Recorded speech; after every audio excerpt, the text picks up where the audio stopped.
All right, hello class, welcome to lecture 2. Today we're going to use the intuition we gathered in how harmonic systems respond, they do so linearly, to begin to sketch out a theory for liquid structure, which will take the form of a response theory for a density field.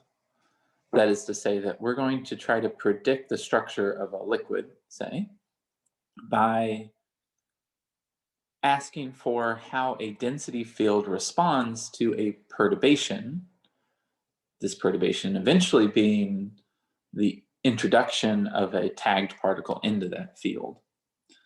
It'll take a little while to get to that state, and we have to make a couple steps of phenomenology and background theory to get there, and some of that we'll develop today.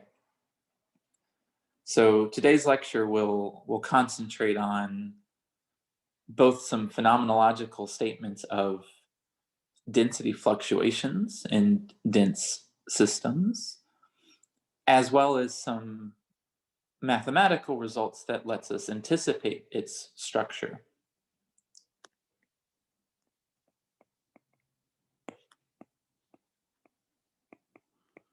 Okay. So let's start with some phenomenological statements of density fluctuations. So let's imagine that we have a fluid of simple monotonic spheres. Maybe this is a fluid of argon, or to a good approximation, something like methane.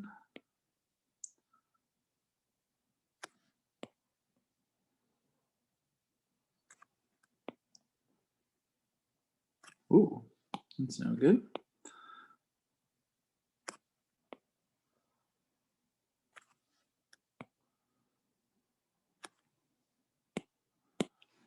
So here is a little piece of that fluid that continues on within some macroscopic volume. Each of those spheres has some center. And now let's ask a simple phenomenological question. If I took that fluid and carved into it a little subvolume, the dashed red line, a simple question that I could ask, which would characterize the fluctuations of the density in this fluid, would be how many particles at any given time are in that probe volume.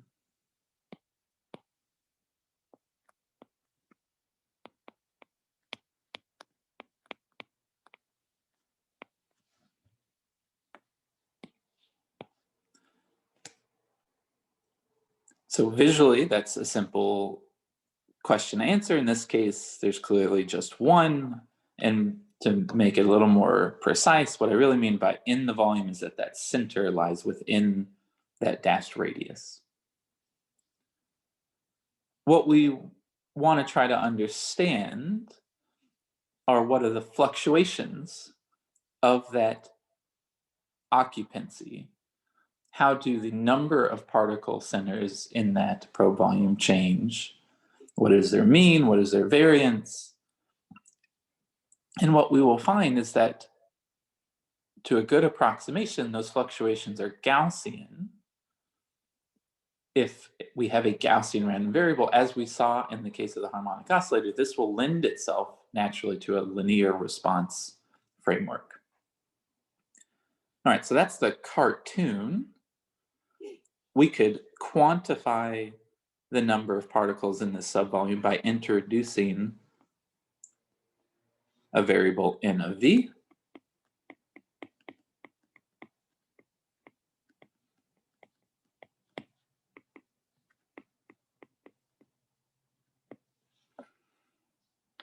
Which we can compute by summing over all of the n particles in our system and asking for some indicator function for each of those particles, which will return 1 if particle I is in that volume, and 0 otherwise.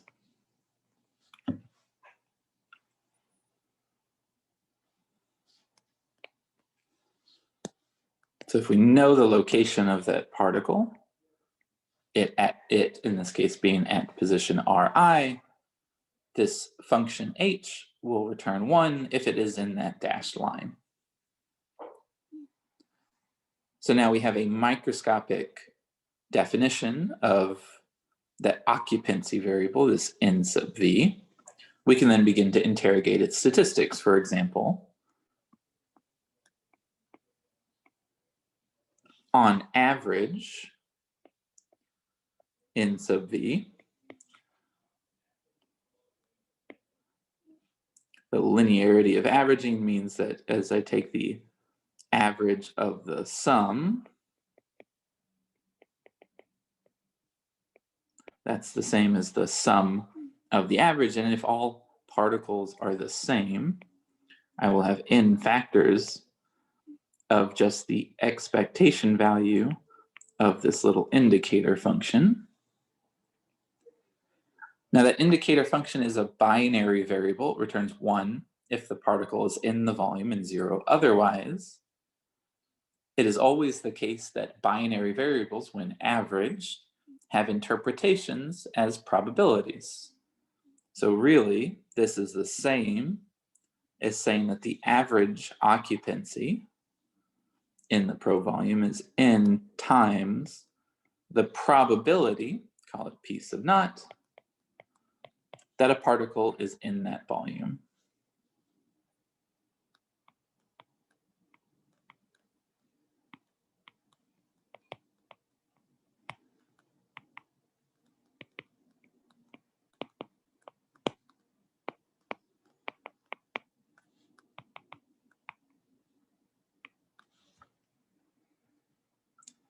Now, if we are really thinking about a fluid in a macroscopic container, whether or not I put that probe volume at one point where I've drawn it, or slightly off of that point, or a few molecular diameters over to left, right, up, or down, a fluid statistically is uniform. Particles are equally likely to be everywhere. There's a translational symmetry or translational invariance, which means that the probability that a particle occupies a location within that probe volume is just going to be given by the size of that probe volume relative to the size of the whole container.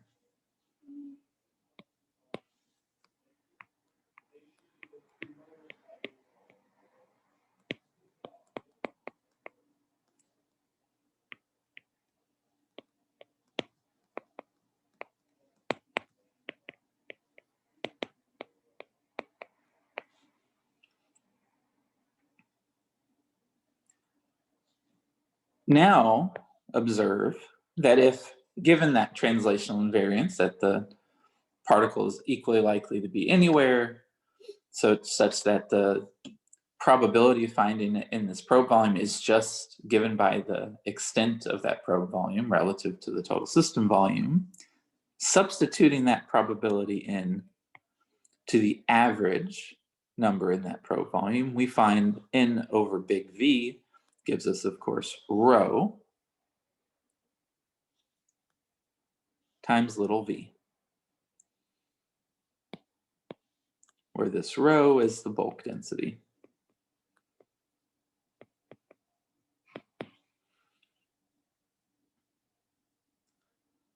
So the average doesn't really contain much information, but it does reflect what is just the bulk density of the system and how big that volume is.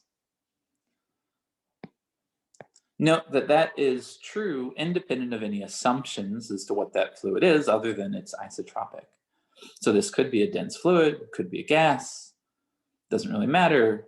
All that matters is that we have translational invariance so that there is no broken symmetries. It's not a crystal where the positions are fixed. If we want to get a more nuanced description of the density fluctuations within this volume, however, things are much more complicated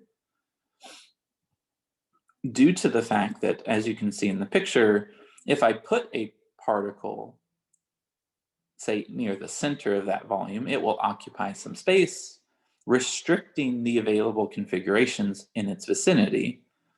That is a reflection of statistical correlations between particles in this fluid. And of course, then to make sense of fluctuations, we would need to make sense of those correlations, which would be probably difficult in general.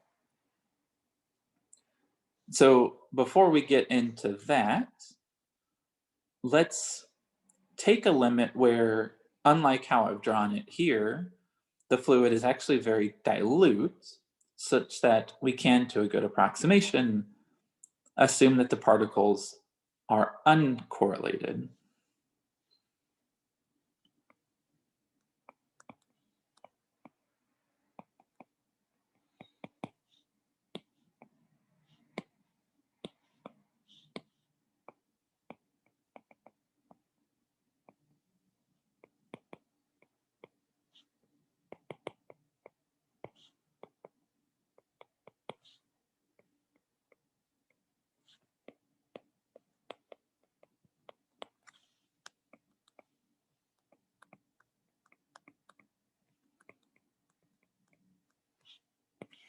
In that limit, turns out we can write out explicitly what is the whole probability distribution of these occupancy variables.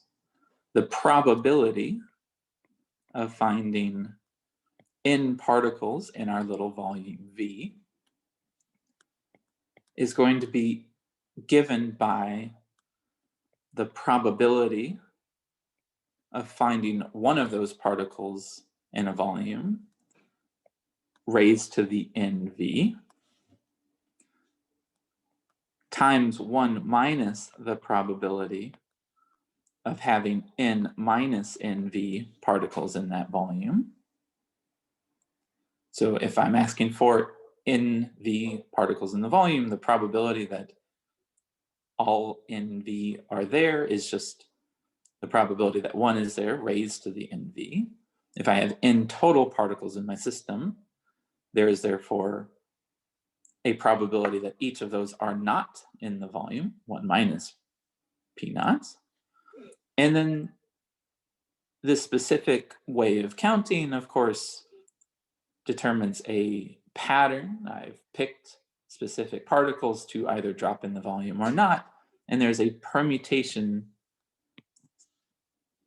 associated with that counting, a binomial coefficient of choosing NV particles of the N to be in that volume. Where I've written this binomial coefficient in that compact way that sometimes you see, which means really n factorial over NV factorial n minus NV factorial. So that's the exact probability distribution in the limit that the particles are uncorrelated, that we're essentially thinking that this is a dilute gas. I don't know about you, but that expression looks really complicated to me. I don't get a lot of intuition as to how I should expect that distribution to functionally look or graphically look as I were to plot it as a function of NV. So let's try to simplify it to be consistent with the limit we're working in. So in that dilute limit in which we are working, the probability that any given particle is in the volume is very small. Remember that it goes like the bulk density, and we're working in a gas where that bulk density is small, such that that probability that any given particle is in the volume additionally be small. And let's further, for simplicity, assume that the system is very large, both in the number of particles in the volume, so we take a large volume, but we also have a macroscopically large system, so there exists a separation of scales between one, the number of particles in the volume, and the total number of particles. This will allow us, as you might anticipate, to simplify that factorial. Under these assumptions,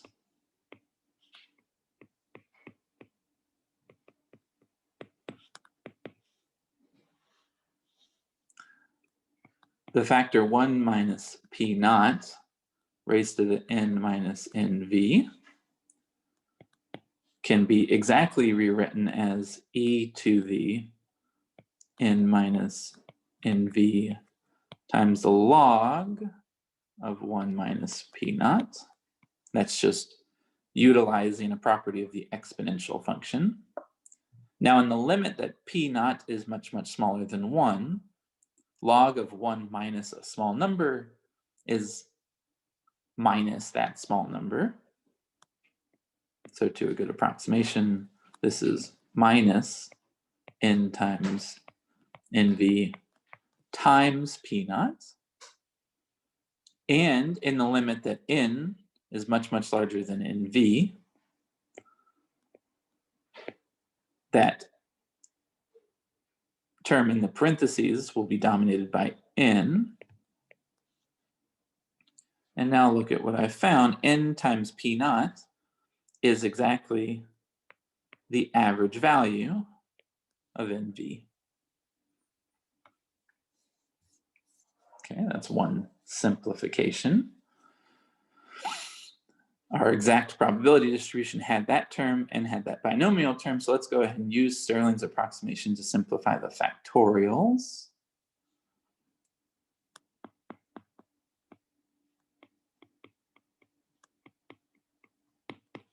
So of course, log of n factorial within Stirling's approximation is n log n minus n. Log of n minus nv factorial is n minus nv log n minus nv minus n minus nv. Putting these two things together, if we additionally assume that we're in the limit that n is much, much larger than nv, we will have n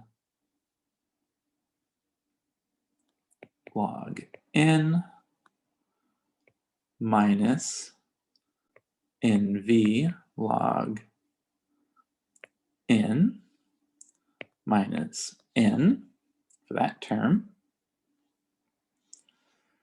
Therefore, the probability distribution for nv will go like p naught to the nv. We had that term before, nothing changes there. The 1 minus p naught raised to the n minus nv, we argued, simplifies in this limit to an exponential of minus the average nv. We have an n factorial on the top and a log n minus nv factorial on the bottom, but notice that in the limit that n is much larger than nv, that term and those terms will cancel, leaving only an nv factorial and an n to the nv.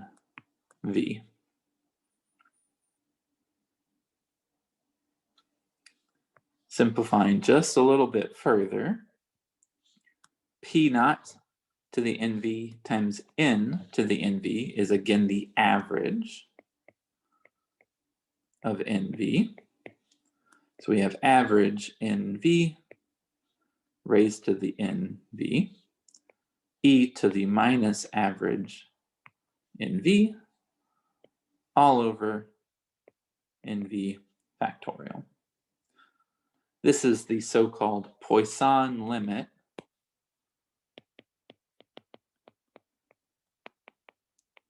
of the binomial distribution that we had before.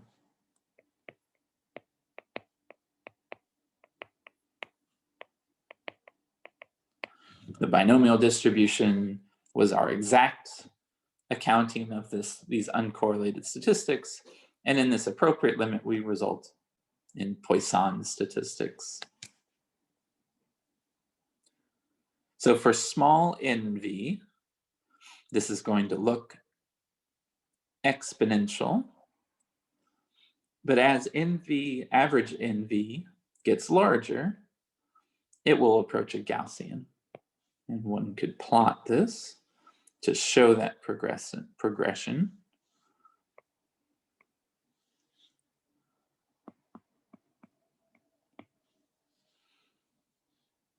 So for very small average NV, we have something that will look like an exponential. As NV increases, on average, let's use another color, we'll get something that looks like this, still with an exponential tail. And as the average increases even further, really, we will result in something that looks quite Gaussian.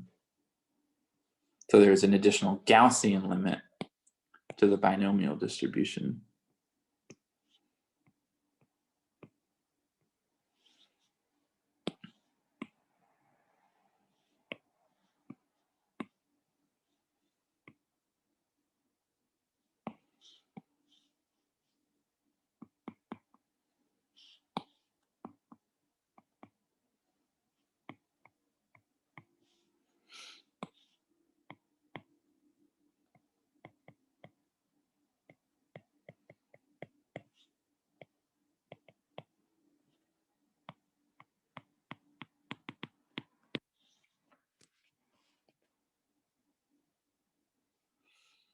So indeed, even these uncorrelated statistics will generate a Gaussian distribution in the appropriate limit where we can neglect their correlations and the number is large enough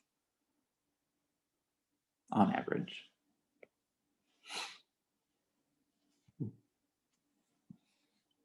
Note that there's an interesting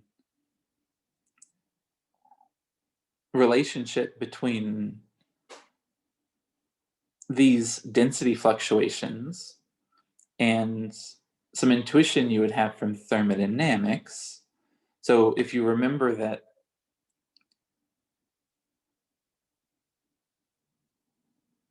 probabilities, ratios of probabilities are related to ratios or changes, exponential changes in free energies, and changes in free energies are equal to reversible works.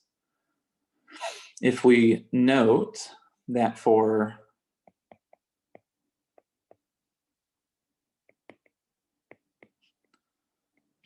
an ideal gas, which is appropriate in this dilute limit,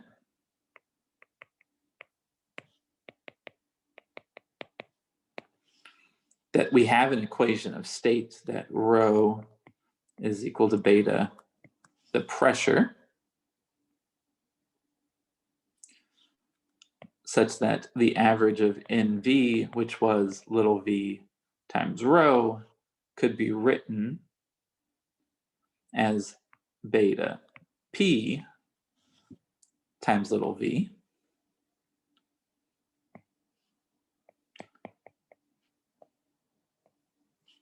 If we ask for the probability that no particles occupy that volume,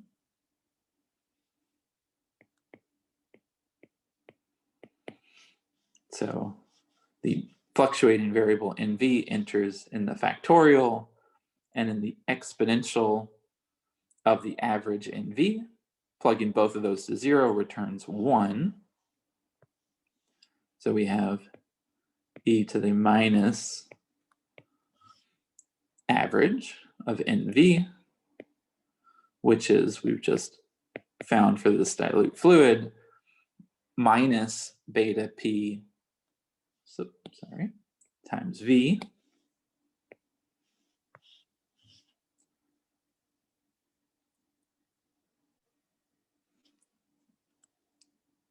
minus the log of P naught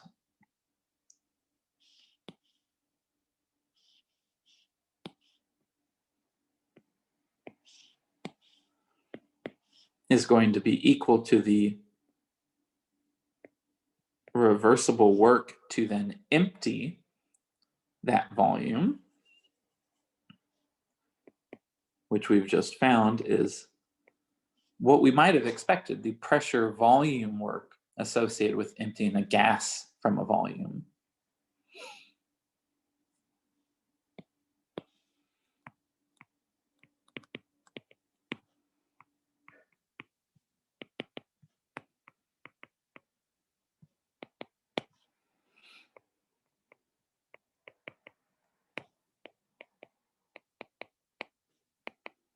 I think this is kind of a neat calculation because it reminds you of the path independence of thermodynamics. Thermodynamics, if I ask for the reversible work to undergo some transformation, doesn't depend on the precise way in which I manipulate the system to go between those endpoints. So one could imagine actually doing pressure volume, PV work to expel a gas from some volume. In the reversible limit, we know that that would just be given by, say, at constant pressure, P times the change in the volume, beta, in units of thermal energy, expressing that energy would be beta PV. But what we've also found is that just by studying the fluctuations of the density, by asking what is the probability that that volume spontaneously is evacuated, we find the same answer, that the probability that it is spontaneously evacuated is exactly the reversible work it would take to forcefully evacuate it. These sorts of relationships between fluctuations and mechanical quantities are universally valid in equilibrium because of this path independence. Okay, so those are some concrete calculations in this limit that the statistics of the density fluctuations are uncorrelated. We want to be able to describe an actual dense fluid. So how should we proceed? What should we expect the density fluctuations to actually look like?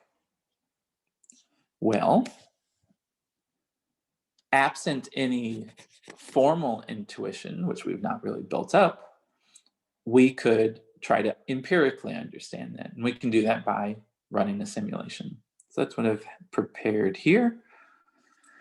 So first, I will demonstrate that indeed in the dilute limit, our expectations are satisfied. So let's take a simulation of a two-dimensional soft sphere system. So for the connoisseurs, this is a Lennard-Jones simulation, or not a Lennard-Jones simulation, this is a WCA fluid with a somewhat soft but pure repulsion between the particles.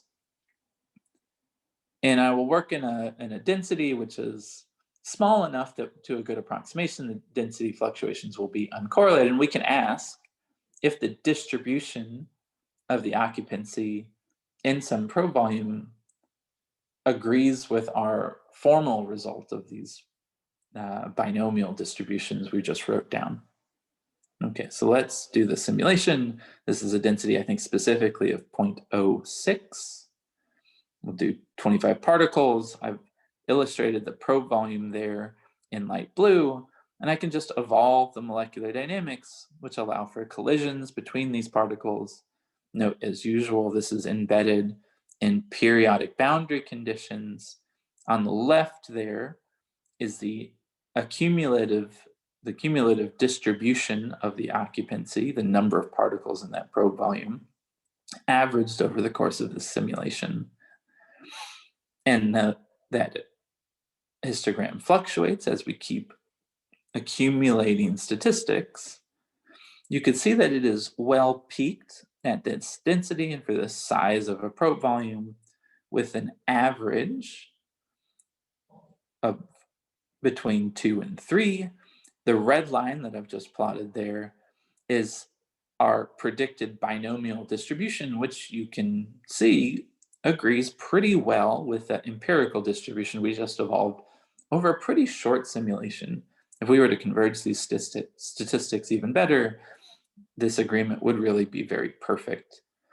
Even at a density of 0.06, the fluid's density fluctuations are, to a very good approximation, uncorrelated binomial random variables. Okay, so that kind of confirms that we haven't gotten astray in our previous calculation. But now we can play the same game, but for a dense fluid, and empirically see what the distribution of density fluctuations is. Okay, so let's set up a system now at a higher density. We'll do a density of 64 over 81, so it's pretty close to 0.7. Again, I will work out a little probe volume there in light blue, whose density statistics we will accumulate. Here, outlined in the middle of the probe volume.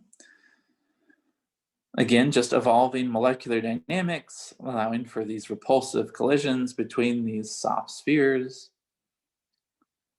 One thing that is very evident is that the increased density results in an increased average occupancy. The average value is now more like 8 or 9, where it was 2 or 3 before. That red line now is a Gaussian fit with the known mean, which we can compute exactly, and an empirical variance.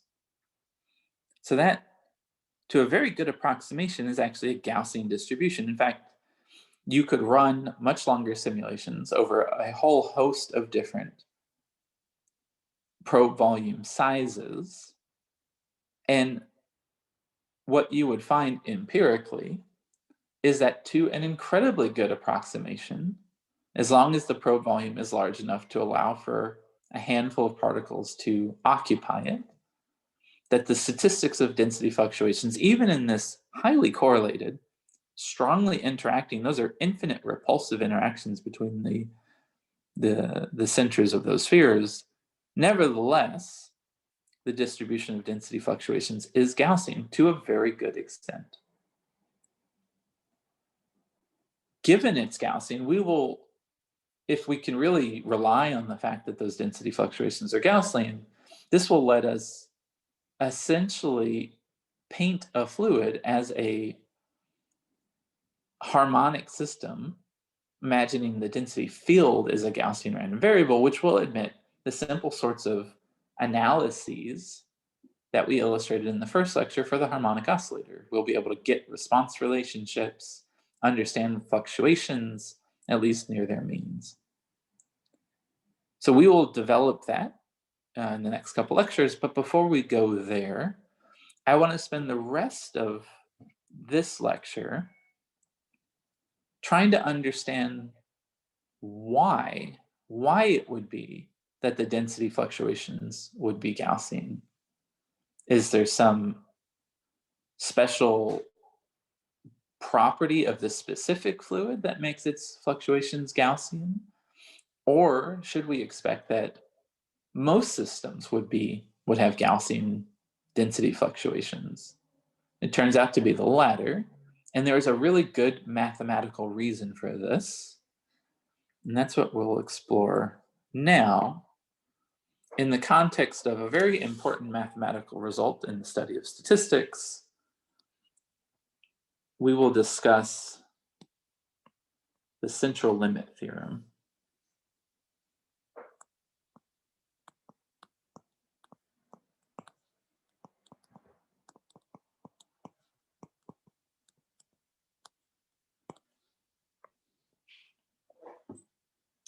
So in probability theory, the central limit theorem is an incredibly powerful result. It underpins a lot of your everyday life. Every time you think about error bars or anticipated outcomes of events, you are very much primed by the fact that the central limit theorem exists. The central limit theorem specifically is a statement about the distribution of variables which are sums of random variables. Specifically, it's a statement that the distribution of a sum of random variables tends towards a Gaussian distribution independent of how the original variables are distributed, with some very reasonable assumptions, like the fact that the individual variables have finite variance. Anytime you put standard errors or make inferences onto the size of fluctuations, we have implicitly in our mind Gaussian distributed random variables, because it turns out that essentially everything in an appropriate limit will be Gaussian distributed, at least near its mean. Okay, so let's actually try to prove the central limit theorem and understand what are its limits, what are its consequences, and why it actually works. So let's take the set x tilde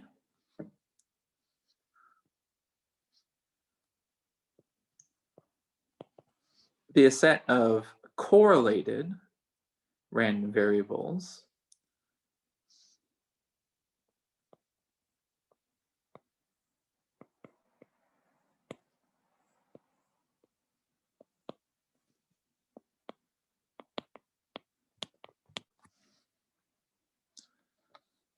for simplicity. Let's imagine that we've subtracted off their mean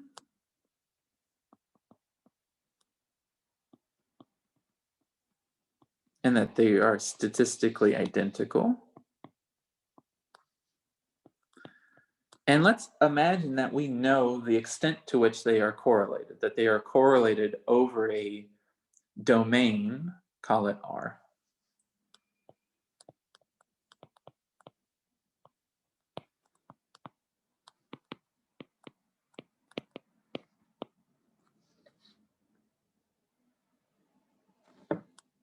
Now let's define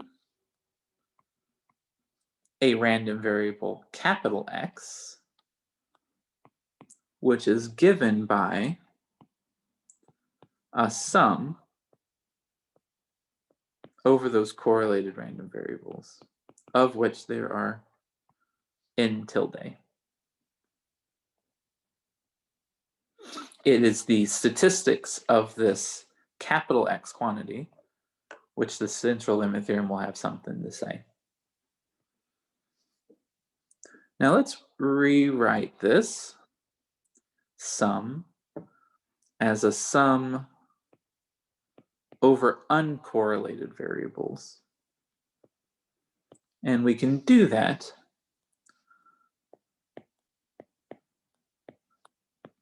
by summing over all of the x's which are correlated to each other.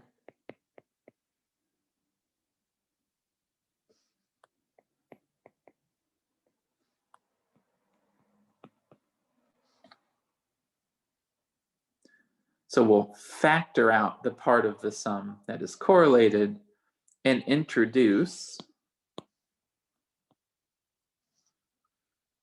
a fluctuating random variable, which is thus uncorrelated. Let little x be then the uncorrelated set of random variables.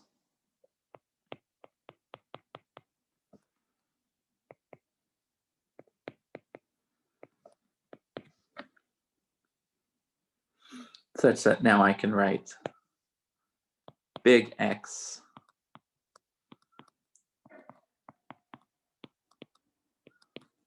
as the sum of uncorrelated random variables, and let's introduce the notation N as the number of uncorrelated regions.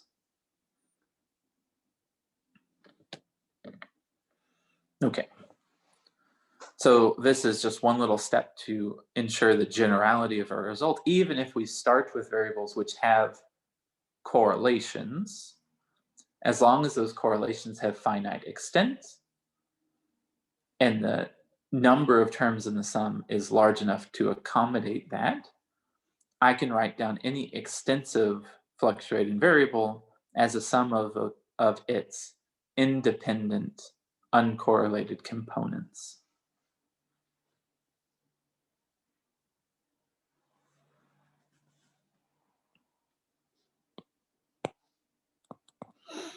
All right, now what do we want to try to do? We want to try to understand the statistics of capital X,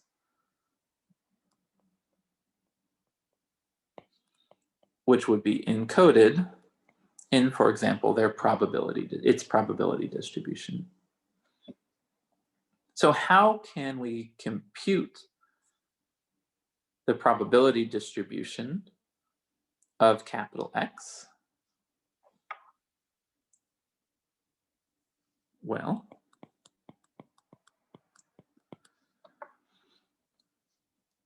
we can introduce a binary variable whose average will have that interpretation of the probability of X, and we can do that by introducing a Dirac delta function which returns 1 when the sum of these little x's is exactly capital X.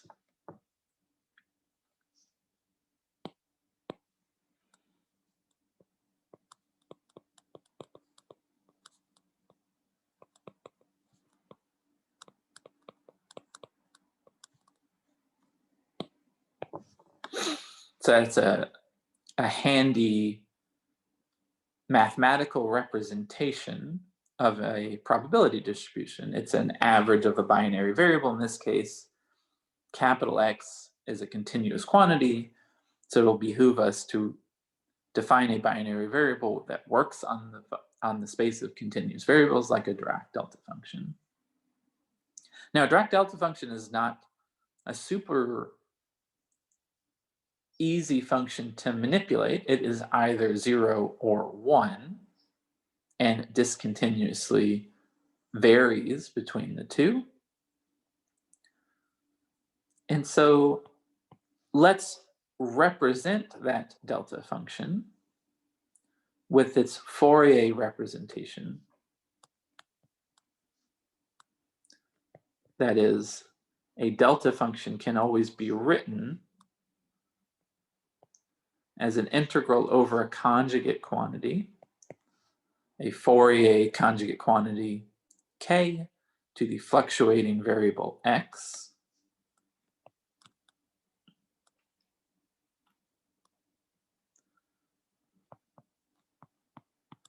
where the exponential, the complex exponential ik, has the argument of that delta function.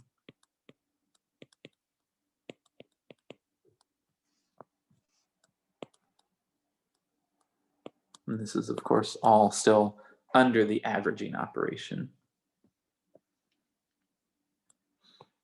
Now, that exponential is an exponential of a sum. I could factorize it. Capital X is a number. It itself does not fluctuate.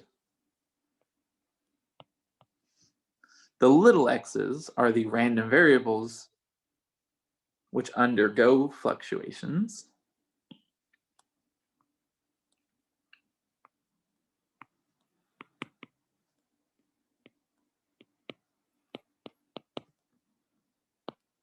So those are what we have to average.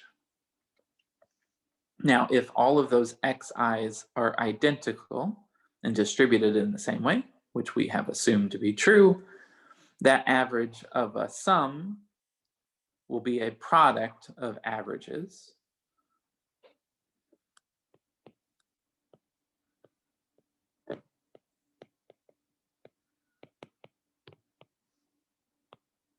So I can pick out one, call it x1, average it. In factors of that will then give me the average of the exponential of the sum. Actually, let's use a different convention where the exponential is where the representation, the Fourier transform is given with that minus sign. Okay, so there's a couple steps there. There's first the identification of the probability distribution as an average of a delta function. That should be intuitive. If you're not comfortable with the Fourier representation of the delta function, you should take a test function, Fourier transform it, and then inverse that Fourier transform, which would return the original function as long as that is invertible. And you therefore can infer through the Fourier transform and its inverse the definition of the delta function, which would return the test function you're interested in. I would be happy to go over that in a live session or small group discussion if that's useful. Okay, but note now the structure here. We have a Fourier transform of this average quantity, this average of a complex exponential, and n times that. Turns out this function, this average quantity itself has an important statistical role. E to the I kx, where x is a fluctuating variable, is known as a characteristic function. Let's denote that P of k. It is unraveling that averaging operation, the Fourier transform of the probability distribution.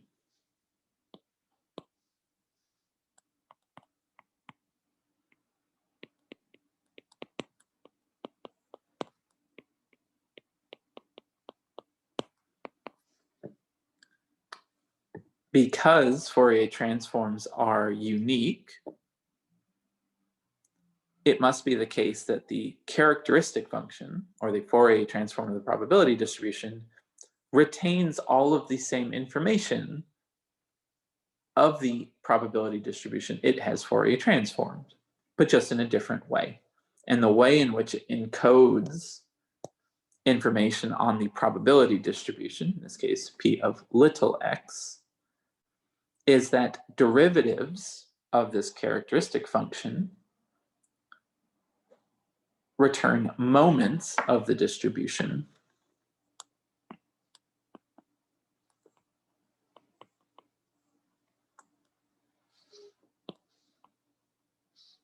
Specifically, the nth derivative of a characteristic function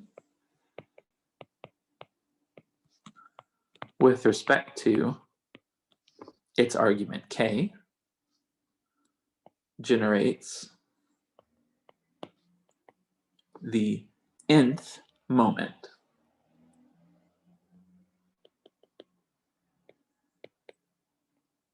Of the original probability distribution P of x.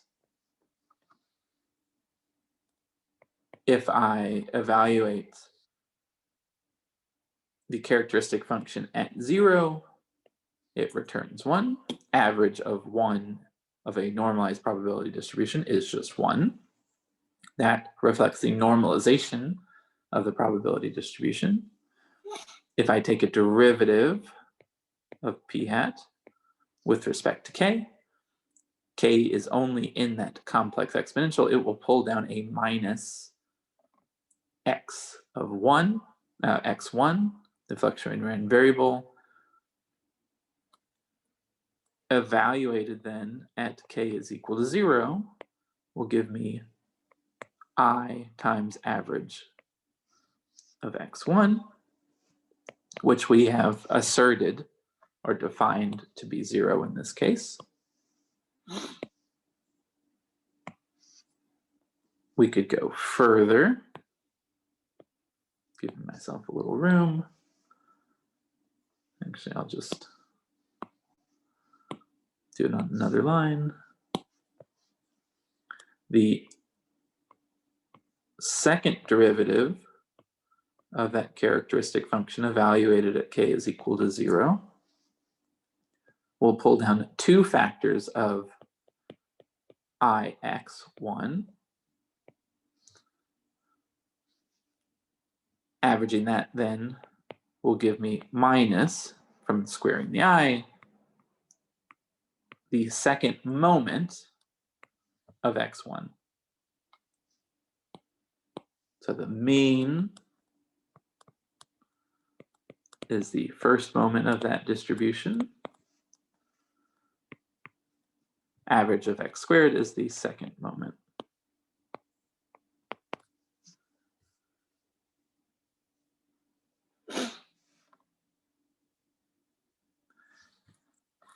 By looking at these derivatives, we've actually found some geometric structure to the function p of k. Its first derivative is 0, and its second derivative is strictly negative, which means that at k is equal to 0, p of k is peaked. It exhibits a maximum.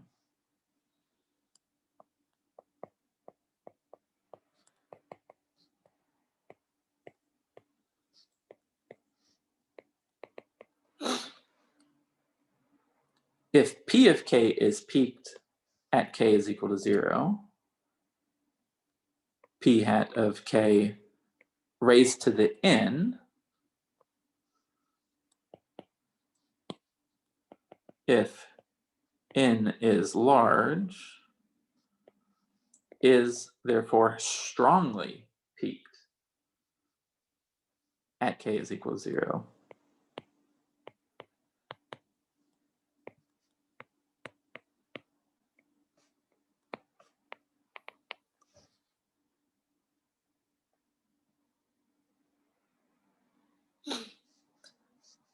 It line under the integral, so we've just evaluated this term here, line under the integral, if it's strongly peaked at k is equal to 0, that will allow that integral to be done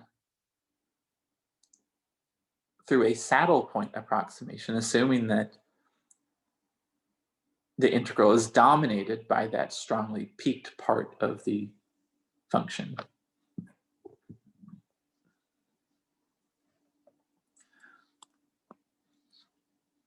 Let's define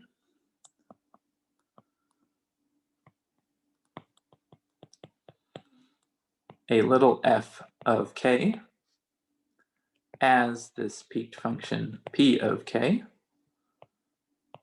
and write it in such a way to make the saddle point approximation explicit. So let's write this as an exponential of n times log of p hat of k and call log of p hat of k the function g of k.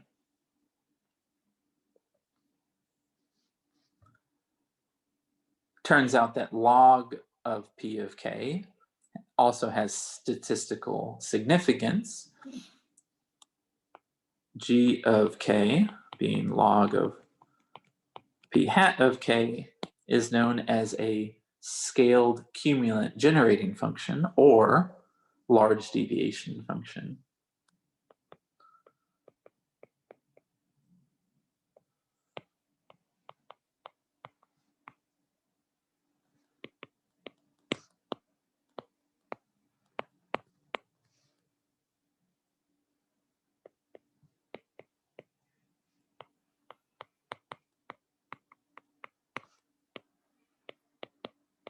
Of course, we have run into these sorts of quantities before in more physical contexts.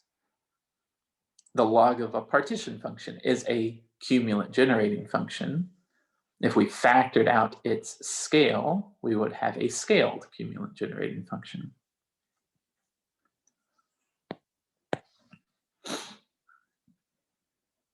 Now, in order to approximate this function f of k, whose Fourier transform we wish to evaluate in order to return the probability distribution of our capital X variable, let's utilize the fact that P of k is peaked and Taylor expand the function g of k around this maximum value.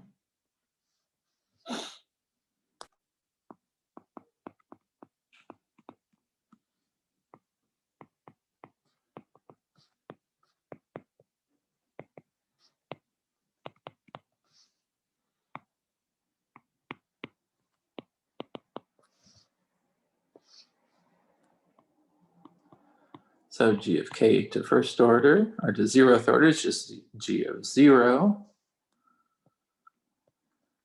To first order will be k times g prime. To second order, k squared, g double prime over 2, and that will be good up to order k to the third.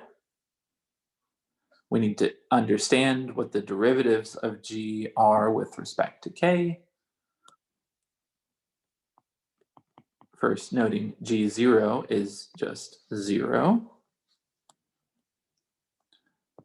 G prime evaluated at 0 is d log p hat of k dk, evaluated at 0, which is equal to, from before, the derivative of pk with respect to k is minus I times x. The derivative of the log brings down a p hat of k. That's 0 over 1, which gives me 0. The second derivative, when you work it out, will give you a minus the second cumulant of x. These are x1s. Or the variance of x1.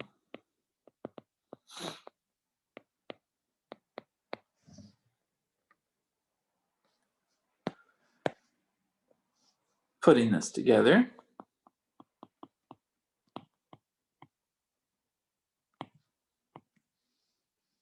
we find that f of k can be approximated as the exponential of n times minus k squared, the variance of x1 squared, or the variance of x1, divided by 2, up to order k to the 3. To get the probability of capital X, we are Fourier transforming that f of k.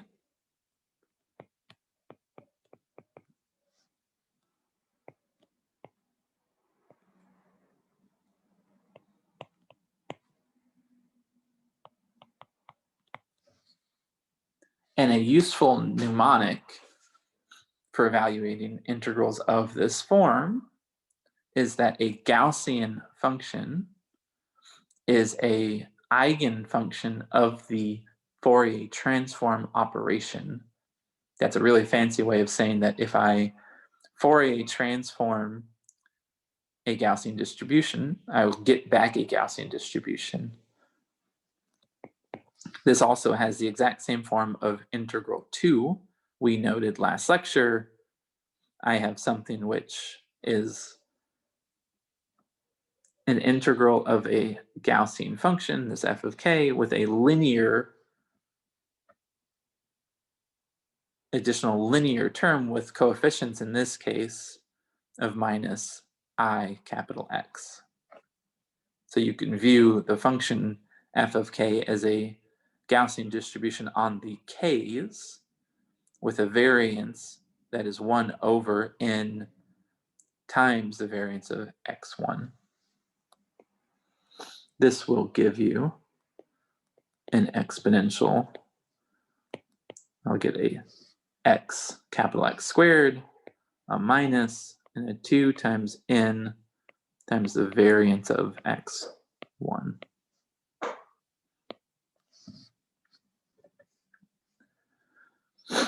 So we have just found, in the large n limit, due to the peaked structure of the characteristic function, that the probability distribution of this summed variable capital X is Gaussian,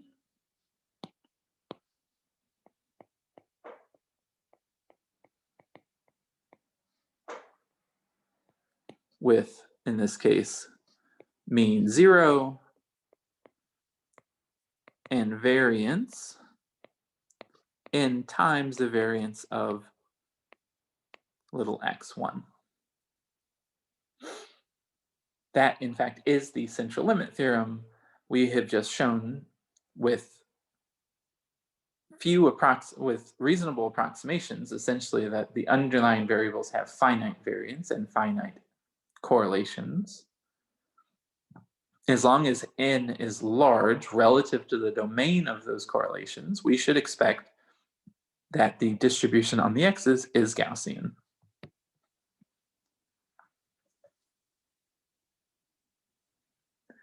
Now, it's important in doing these sorts of calculations to understand the domain of validity of these approximations. And to do that, generally, one needs to then understand what is the leading order term that we've neglected.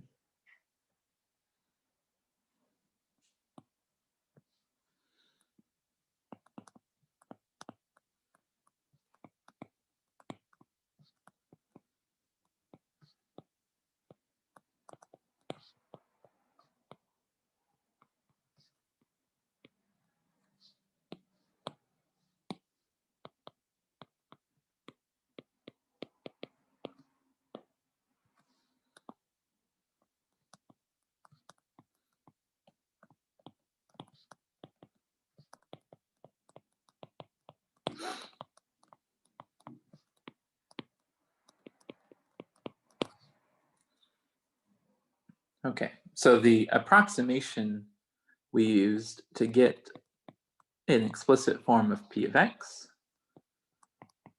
goes back to this Fourier transform.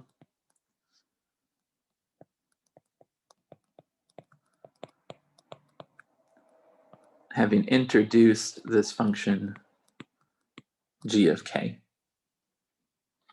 Let's define everything in the argument of that exponential as I of k. Now, in order to evaluate the integral, we can explicitly do a saddle point approximation.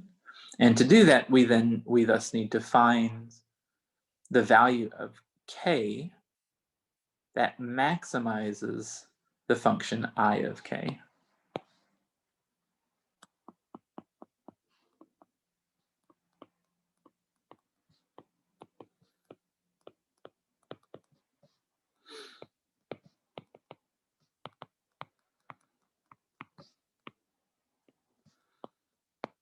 Let's call the value that maximizes I of k, k star.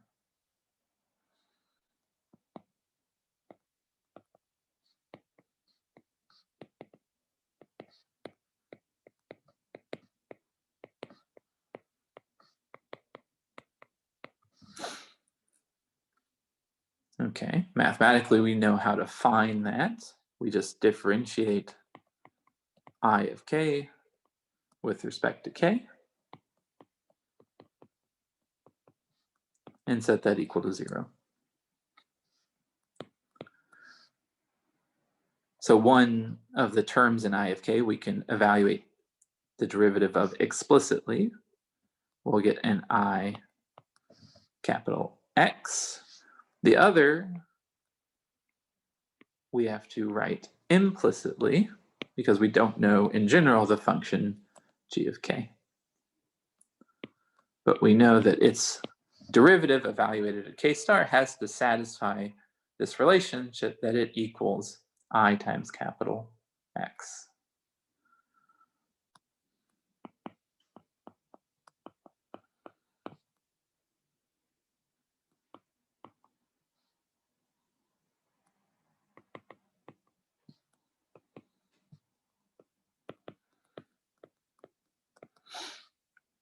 For the saddle point approximation to the integral, therefore, this would give us that p of x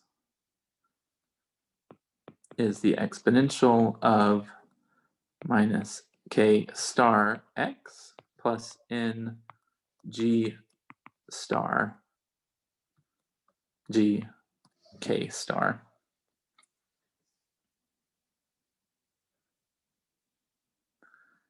As before, while we don't know the explicit form of g of k, if it is peaked, we can approximate it through a Taylor expansion.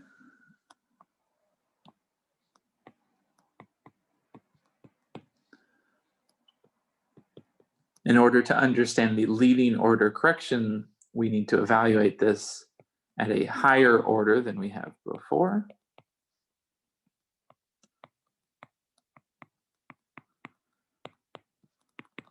So going up to third order in k,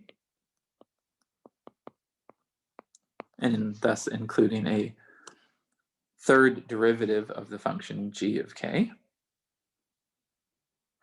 If we differentiate g of k, which is the function we need to know in order to evaluate the location of the saddle point through that relationship, we have minus k, let's call C2 the second cumulant of x, and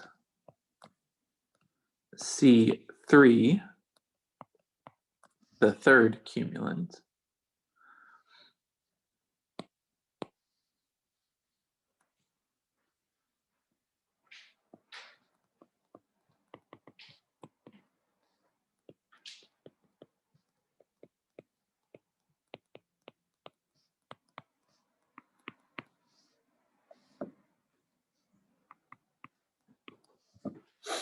Again, because g is a cumulant generating function, its derivatives return the cumulants. Those cumulants are kind of nasty to write out, so we'll adopt a representation where C2,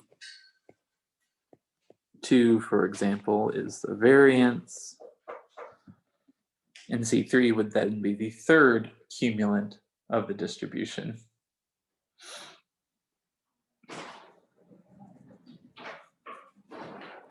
So up to third order,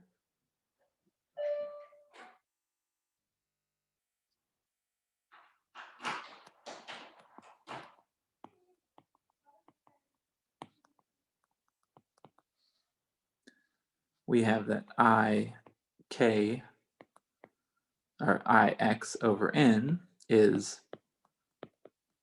minus k star C2 minus I k star squared C3 over 2. So that's the equation that determines the location k star of the saddle point. Now previously, we had included only that first term, the C2 term, the variance of the distribution of the little x's. And thus we neglected this term here.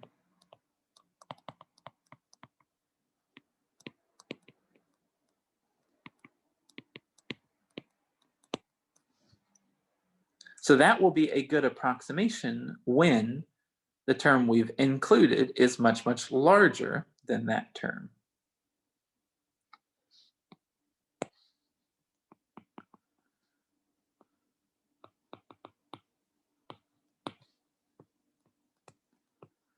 Thus, we have a condition which must be met in order for that approximation to be valid, namely that x over n must be much, much greater than, in scale, k star squared C3 divided by 2, since we previously had an equality between those two terms. So just dropping the i's from both sides. Substituting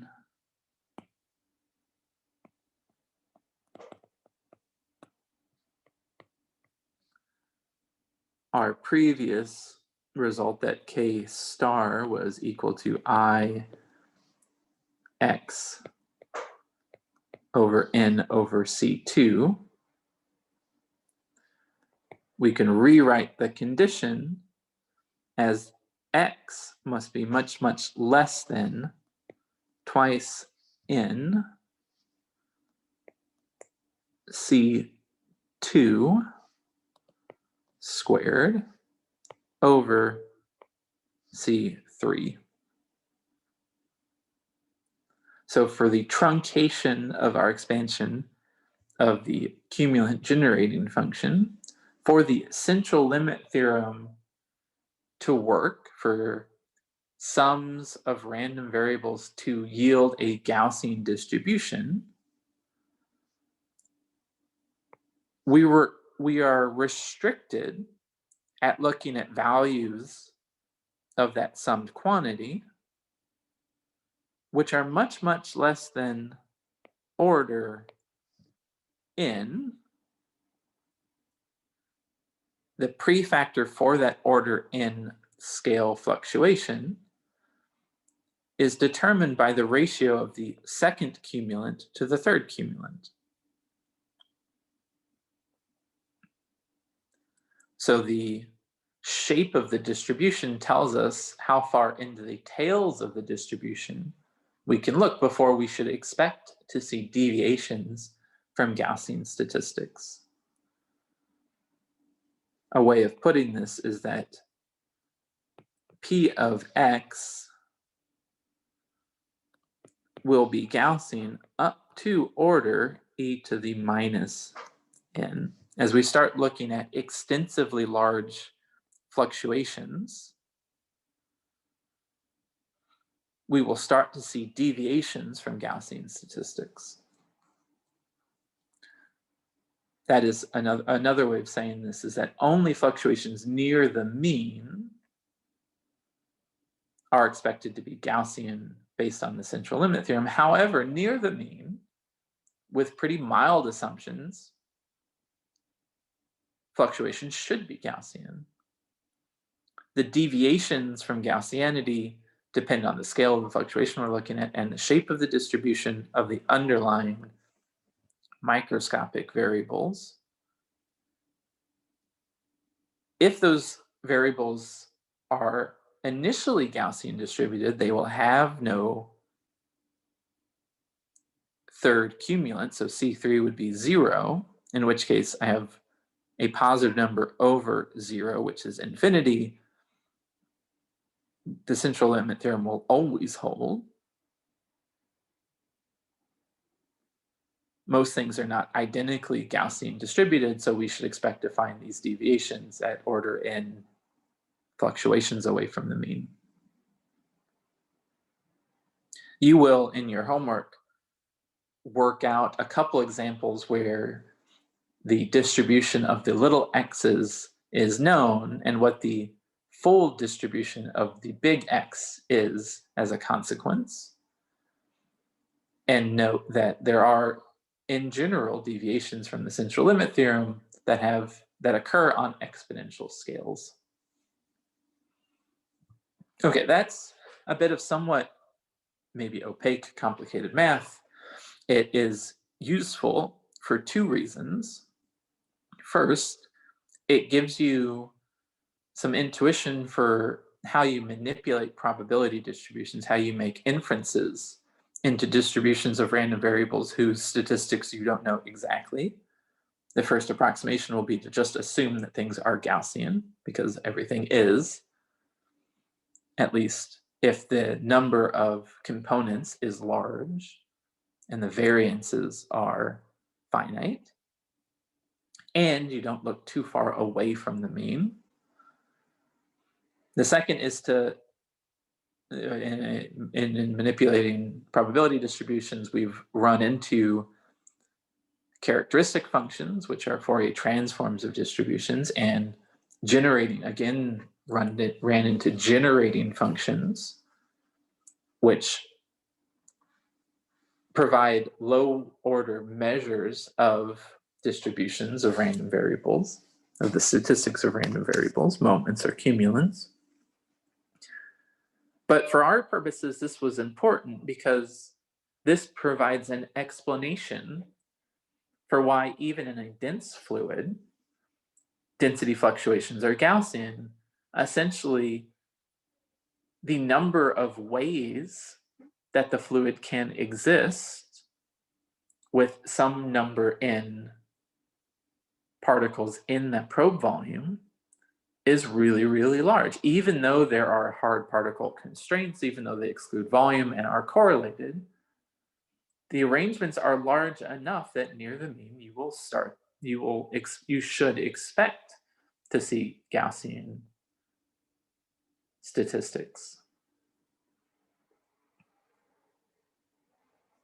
Physically, you can understand the limits of that approximation as I start to look at fluctuations in which there are many more particles on average than on average in the probe volume. Well, those excluded volume constraints will start causing it to be harder and harder to pack more and more particles in the volume. I should expect to see the dominance of those correlations as deviations from Gaussian statistics. Further, a Gaussian distribution has support everywhere at all positive and negative values of its argument. But of course, you can't have a negative number of particles in a volume, so there must be deviations at the lower end of n also.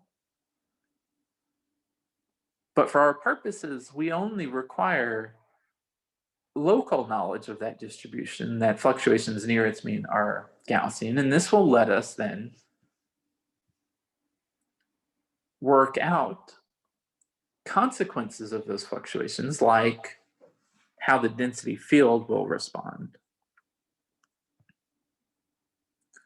So let's end the lecture on that note.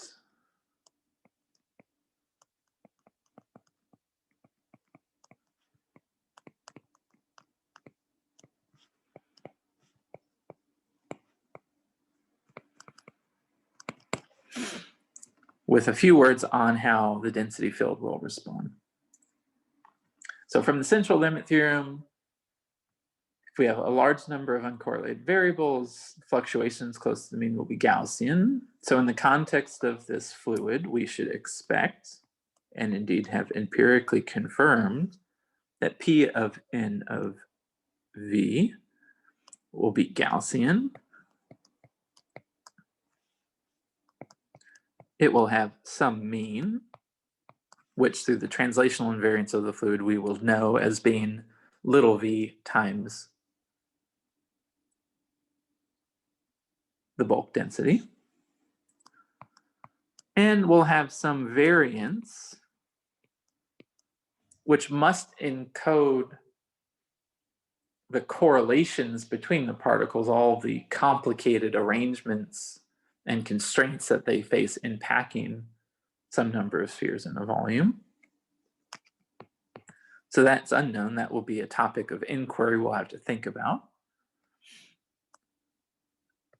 But a probability always has an interpretation as an exponential of a free energy. So let's define the free energy for moving or manipulating the number of particles in the volume as A naught. Again, because in general, there is a relationship between free energies and log probabilities.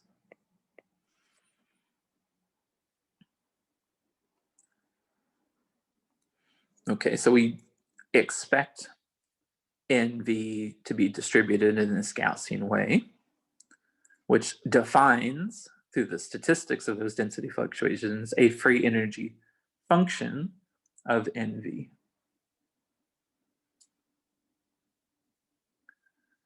Now, that free energy function, written out explicitly,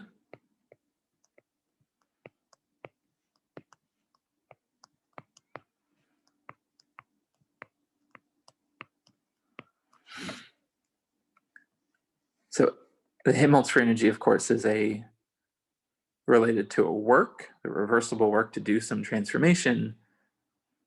It has this quadratic form. As I move the number of particles in the volume away from its mean, we find a restoring force that would act to spontaneously restore NV back to its mean. There's a harmonic statistical restoring force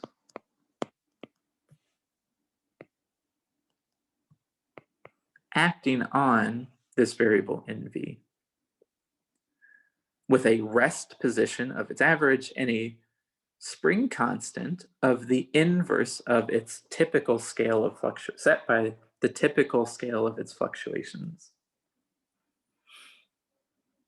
This restoring force is not mechanical, but it's statistical. It comes from the fact that there is a known distribution of NV, which the system self-generates.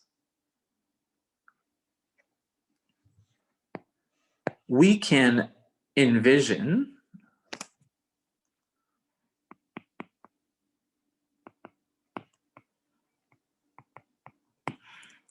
adding an external field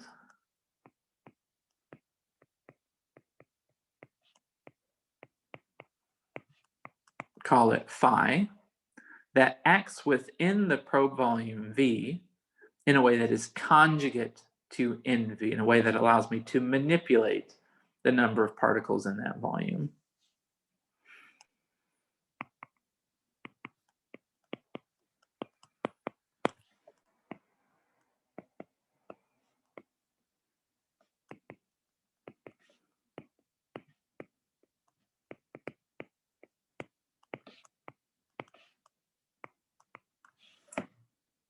Imagine, if you will, an optical tweezer, which I could shine on some part of a fluid and move fluid particles out of some volume. A way in which I could explicitly manipulate the density in the probe volume. The associated Helmholtz free energy for those changes would be the original reference set by the statistics of the density field, less this external field phi times NV.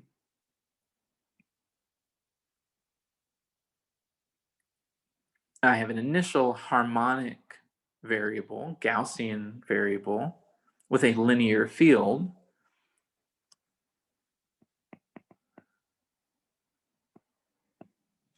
From our discussion last lecture of the harmonic oscillator,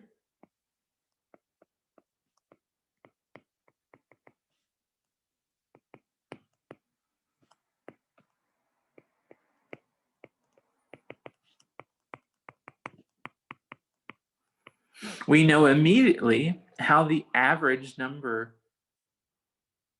of particles in the volume are going to change. The average NV in the presence of that field less its average in the absence of that field is going to be linear in the field with a constant of proportionality, which is beta, times the fluctuations in NV in the absence of the field.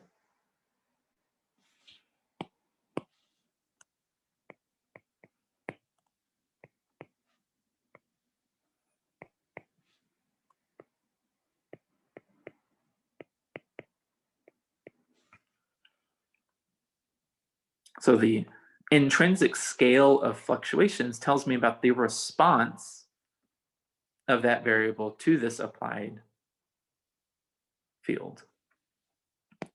Again, graphically,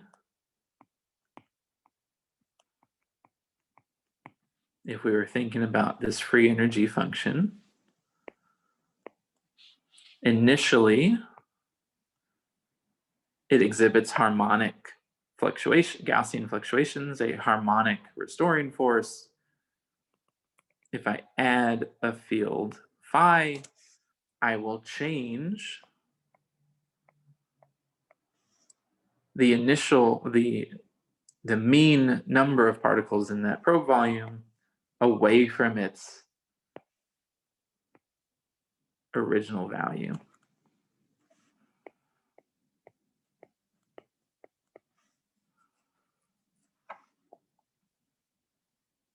One could work out graphically this shift, and indeed it's going to be set by the scale of those fluctuations in the absence of phi.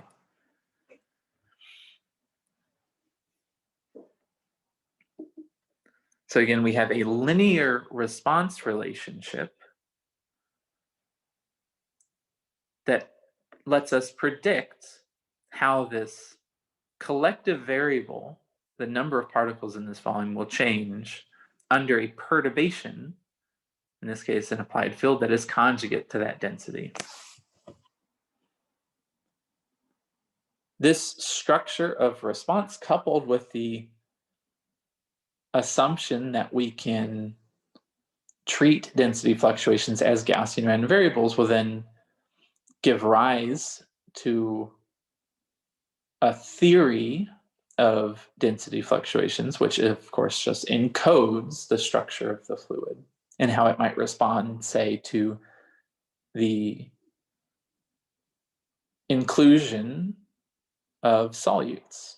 You can imagine that, again, because thermodynamics and reversible work paths and reversible works are independent of path, I could invent an external potential that opens up a hole in a fluid and then put a solute in that hole.